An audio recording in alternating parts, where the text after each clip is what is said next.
शांति। आज 29 जून 2023 की बाबा की साकार मुरली है। मुरली के महावाक्य हैं, मीठे बच्चे ईश्वरीय बचपन को भूल ऊंचे से ऊंचा वर्षा गवा नहीं देना। फूल पास होंगे तो सूर्यवंशी घराने में राज्य मिलेगा। प्रश्न है, सतयुग और त्रेता में किसी भी आत्मा को अपने कर्म नहीं कूटने पड़ते, क्यों? उत्तर है, क्योंकि सतयुग त्रेता में जो भी आत्माएं आती हैं वह संगम की ही प्रारब्ध भोगती हैं। उन्होंने संगम पर बाप द्वारा ऐसे कर्म सीखे हैं तो 21 जन्म तक उन्हें कोई कर्म कूटना न पड़े। अभी बाप ऐसे कर्म सिखलाते हैं जिससे आत्मा कर्मातीत बन जाती है। फिर किसी भी कर्म का फल दुख नहीं भोगना पड़ता है। गीत है, बचपन के दिन भुला न देना। ओम शांति। बच्चों ने मीठा मीठा गीत सुना। बेहद का बाप बच्चों प्रति समझा रहे हैं। परमपिता परमात्मा उसको ही कहा जाता है जो श्री श्री यानी श्रेष्ठ ते श्रेष्ठ है। कहते भी है शिव भगवानुवाच अथवा रुद्र भगवानुवाच। रुद्र परमपिता परमात्मा को ही कहा जाता है। तो परमपिता परमात्मा इस शरीर द्वारा अपने बच्चों को समझा रहे हैं। ऐसे और कोई मनुष्य, साधु, संत आदि नहीं कहेंगे कि तुम आत्मा हो। तुम्हारा परम पिता इस मुख कमल से बोल रहा है। कहते हैं गौमुख। अब पानी की तो कोई बात नहीं, बाप है ज्ञान का सागर। श्री श्री 108 रुद्रमाला व शिवमाला है ना, तो पहले पहले यह पक्का निश्चय करो कि बाबा हम आत्माओं को पढ़ाते हैं। आत्मा ही संस्कार ले जाती है, आत्मा ही पढ़ती है। ऑर्गन्स द्वारा आत्मा खुद कहती है मैं एक शरीर छोड़ दूसरा लेती हूँ। भिन्न भिन्न नाम, रूप, देश, काल। सतयुग में पुनर्जन्म लेता हूँ तो नाम रूप बदल जाता है, यह आत्मा बोलती है। सतयुग में हूँ तो पुनर्जन्म भी सतयुग में होता है। अथवा बाप समझाते हैं तुम स्वर्ग में हो तो पुनर्जन्म वहाँ लेते हो, फिर नाम रूप बदलता जाता है। बाप निराकार शिव बाबा इस रथ में आकर समझा रहे हैं, बच्चे अब तुम हमारे बच्चे बने हो, तुमको बहुत खुशी चढ़ी हुई है। हम बेहद के बाप से वर्षा ले रहे हैं इस ब्रह्मा द्वारा।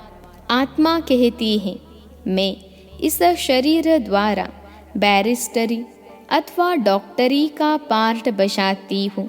हम आत्मा अशरीरी थी, फिर गर्भ में आकर शरीर धारण किया है। बाप कहते हैं मैं तो गर्भ में नहीं आता हूँ। हम ऐसे नहीं कहेंगे कि परमपिता परमात्मा एक शरीर छोड़ दूसरा लेते हैं। नहीं, तुम लेते हो, यह यानी दादा लेता है। इस आत्मा ने 84 जन्म पूरे लिए हैं। यह आत्मा अपने जन्मों को नहीं जानती थी, अब 84 जन्मों को जाना है। आत्मा ही कहती है मैंने सूर्यवंशी घराने में जन्म लिया, फिर पुनर्जन्म लेते आए, फिर चंद्रवंशी घराने में जन्म लिया, फिर पुनर्जन्म लेते लेते सतयुग, त्रेता, द्वापर, कलयुग में आए। आत्मा कहती है द्वापर में हमने बाप को बहुत याद किया, परमपिता परमात्मा के लिंग रूप की पूजा भी की। मैं आत्मा सतयुग में मालिक थी, वहाँ किसकी पूजा नहीं करती थी। स्वर्ग में भक्ति होती नहीं, आधा कल्प भक्ति की, अब फिर बाप के सम्मुख आए हैं। अभी तुम सब निराकार बाप के सम्मुख आए हो साकार द्वारा। बाप कहते हैं यह ईश्वरीय जन्म भूल नहीं जाना। कहते हैं बाबा यह तो बड़ा मुश्किल है। अरे मुश्किल क्या बात है, तुम आत्माओं का बाप मैं हूँ। मैं आया हूँ तुमको पतित से पावन बनाने। तुम स्वर्ग की बादशाही करने लिए पढ़ते हो। ज्ञान के संस्कार मुझ परमपिता परमात्मा में हैं, इसलिए मुझे ज्ञान सागर मनुष्य सृष्टि का बीज रूप कहते हैं। खुद कहते हैं बरोबर मैं रचयिता हूँ, मैं परम धाम में रहता हूँ। मैं यहाँ एक ही बार आता हूँ, जबकि मुझे पढ़ाना होता है। पतित सृष्टि को आकर पावन बनाता हूँ। ज़रूर पतित ही याद करेंगे, सतयुग में पावन तो याद नहीं करेंगे। ऐसे तो कोई नहीं कहेंगे कि आकर हम आत्माओं को पतित बनाओ। नहीं, पतित माया ने बनाया है, तब कहते हैं पावन बनाओ। परंतु उन्हों को यह पता नहीं है कि मैं कब आता हूँ। मैं आता ही हूँ संगम पर, और कोई समय नहीं आता हूँ। अभी आया हूँ। तुम मीठे बच्चों ने हमारी गोद ली है। जानते हो बाबा फिर से प्राचीन राजयोग सिखलाते हैं, जिससे भारत पावन बनता है। यह है निराकार ईश्वर की पाठशाला। निराकार बाबा कहते हैं मैं इस तन में आता हूँ। यह ब्रह्मा तुम्हारी बड़ी मम्मा है। वह मम्मा सरस्वती जगत अम्बा है, ब्रह्मा की बेटी।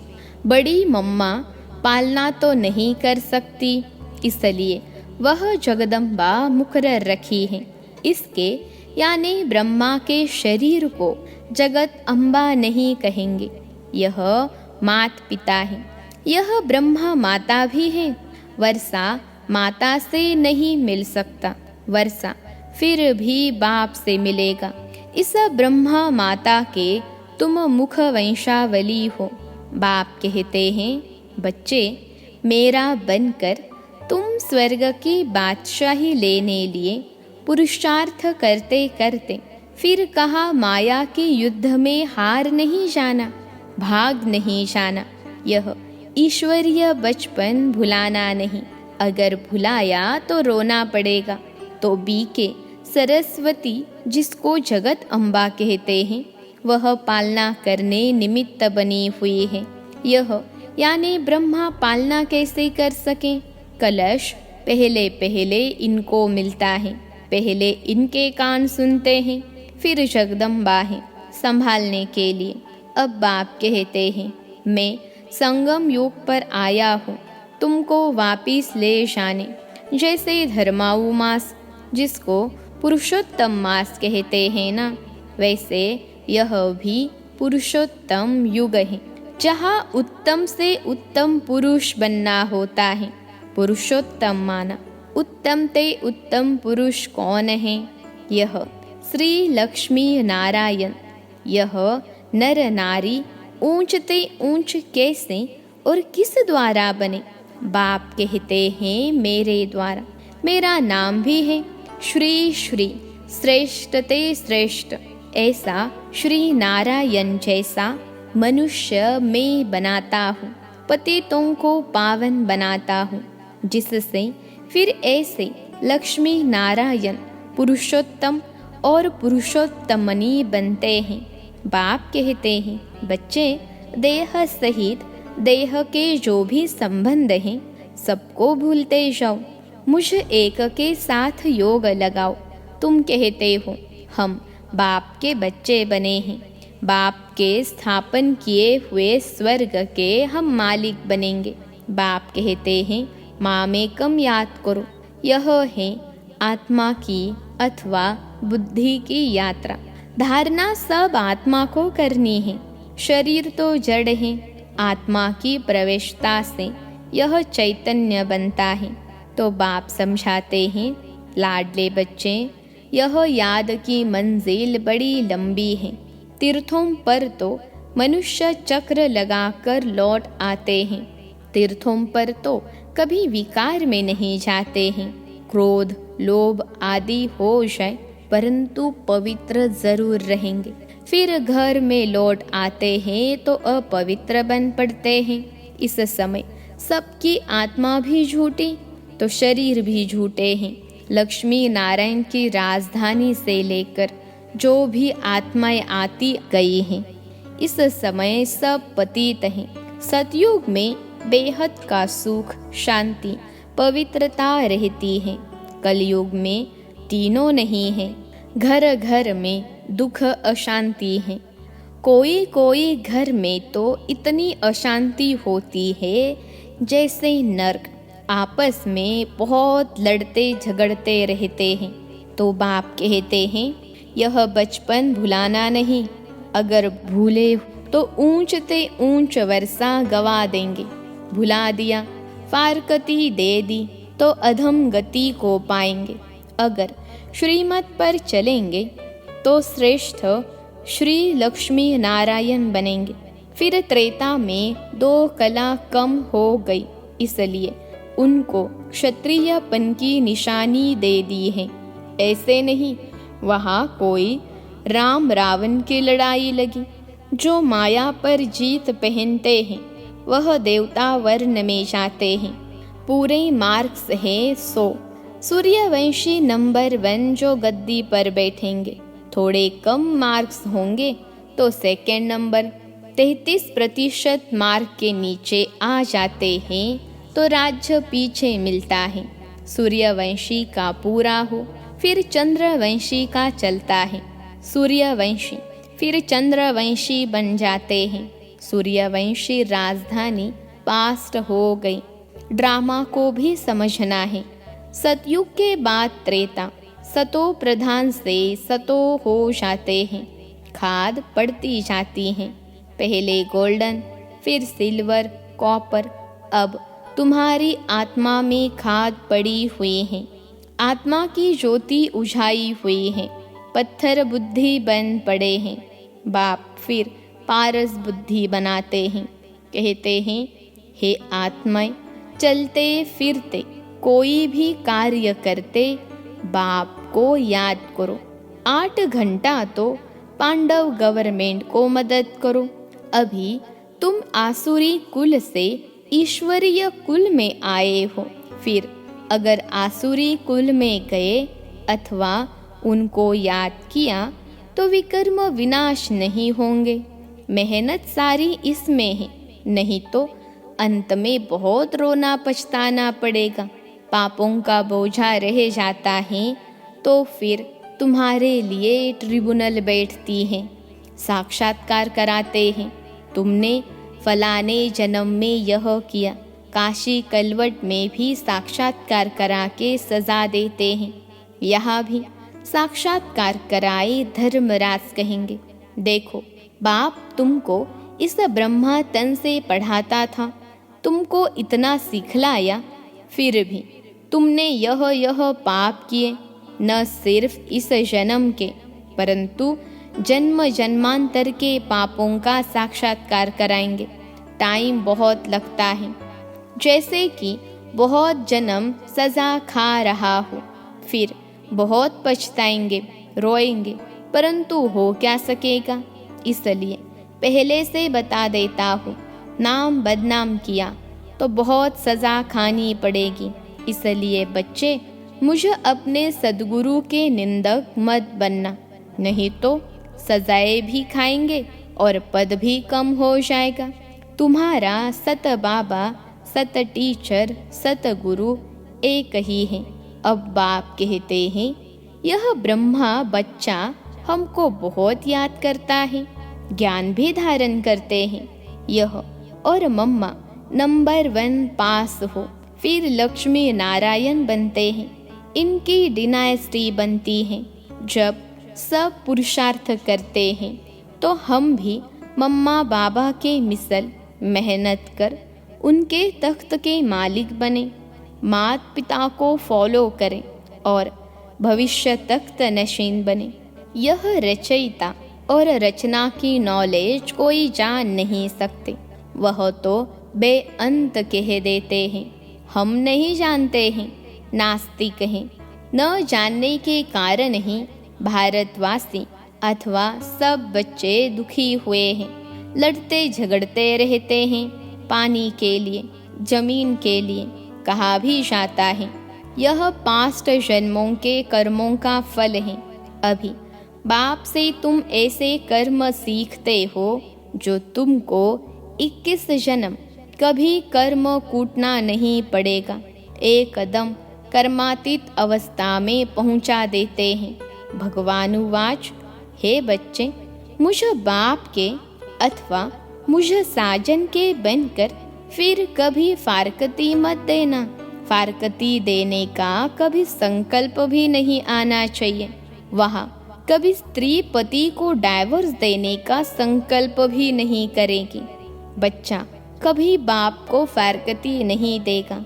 आजकल तो बहुत देते हैं, सतयुग में कभी फारकती नहीं देते हैं, क्योंकि वहाँ तुम अभी के पुरुषार्थ की प्रारब्ध भोगते हो, इसलिए कोई दुख का अथवा फारकती का प्रश्न ही नहीं।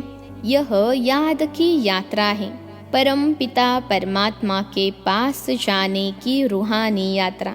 निराकार बाप निराकार आत्माओं से बात करते हैं इस मुख द्वारा। तो यह गौ मुख हुआ ना, बड़ी माँ है। तुम हो मुख वंशावली, उनसे ज्ञान रत्न निकलते हैं। बाकी गौ के मुख से जल कैसे निकलेगा? बाबा इस मुख द्वारा अविनाशी ज्ञान रत्न देते हैं। एक एक रत्न लाखों रुपयों का है। जितना तुम धारण करेंगे, मुख्य है ही मन मना भव। यह एक रत्न ही मुख्य है। बेहद का बाप कहते हैं, मुझे याद करने से मैं बेहद सुख का वर्षा देने लिए बांधा हुआ हूँ। जब तक शरीर है मुझे याद करते रहो तो तुमको स्वर्ग की बादशाही देंगे, क्योंकि तुम आज्ञाकारी वफादार बनते हो। जितना जो याद में रहते हैं उतना दुनिया को पवित्र बनाते हैं। याद से ही विकर्म विनाश होते हैं। बच्चों को माया घड़ी घड़ी भुला देती है, इसलिए खबरदार करते हैं, कभी बाप को भुला नहीं देना।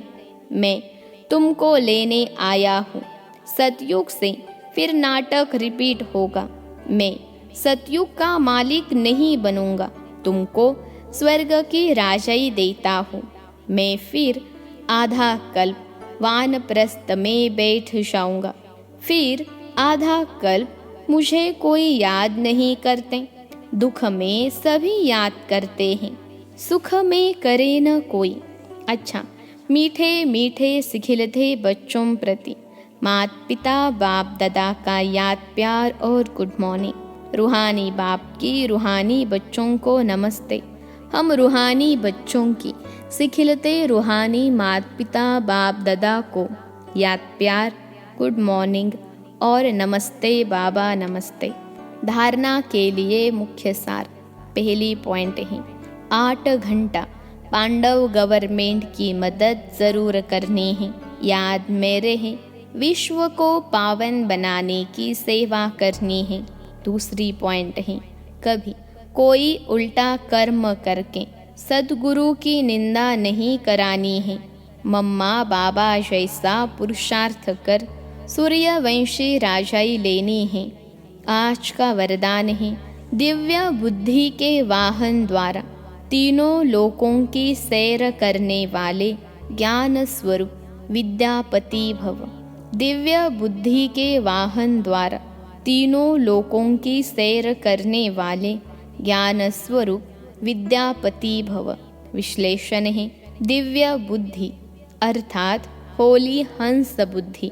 हंस अर्थात क्षीर और नीर को, मोती और पत्थर को पहचान मोती ग्रहण करने वाले, इसलिए होली हंस संगम युगी ज्ञान स्वरूप विद्या देवी सरस्वती का वाहन है। आप सभी ज्ञान स्वरूप हो, इसलिए विद्यापति या विद्या देवी हो। यह वाहन दिव्य बुद्धि की निशानी है। इस दिव्य बुद्धि के वाहन द्वारा आप तीनों लोकों का सैर करते हो। यह वाहन सभी वाहन से तीव्र गति वाला है। आज का स्लोगन है, अपनी सर्व शक्तियों को अन्य आत्माओं के प्रति विल करना ही सर्वश्रेष्ठ सेवा है। अपनी सर्व शक्तियों को अन्य आत्माओं के प्रति विल करना ही सर्वश्रेष्ठ सेवा है। अच्छा, ओम शांति।